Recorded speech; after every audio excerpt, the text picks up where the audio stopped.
2, 1. El line-up die e 3 color ng Teal, Rose y Verde.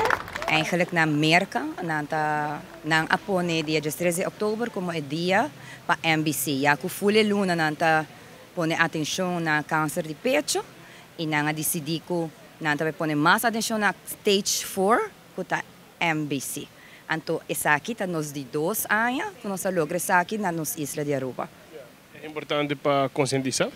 Sim, nossa papi agora é importante para nós conscientizar o povo, porque hopi conhecer câncer de pecho, verdade?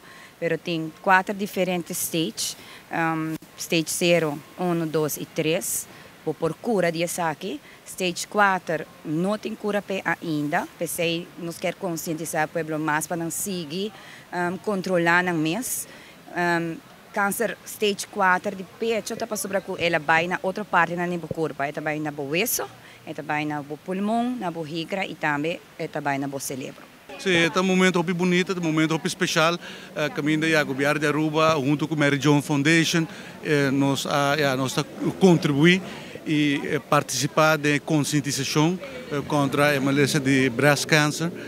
Então, uma malária que afeta a higiene da nossa comunidade, a higiene da mulher, que passa de momento difícil, família, e o governo, na seu turno, a parte para ajudar com conscientização e maneiras de escutar de diferentes discursos e chequeio não é importante e te puro trazer mais awareness para nos na mulher para fazer mais chequeio para detectar essa que de uma fase temprana e assim evitar que a malária está avançar de uma forma que pode ter consequências negativo.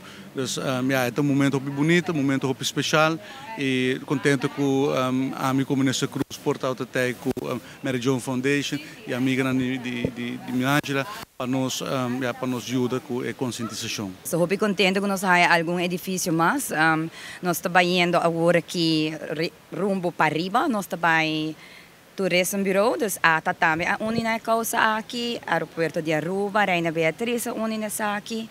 Nós temos web, era tonde na drive-in, que também agora ilumina a noite. E depois de esse nós também para Bow, passou Eagle Bowling Palace também, acende solução.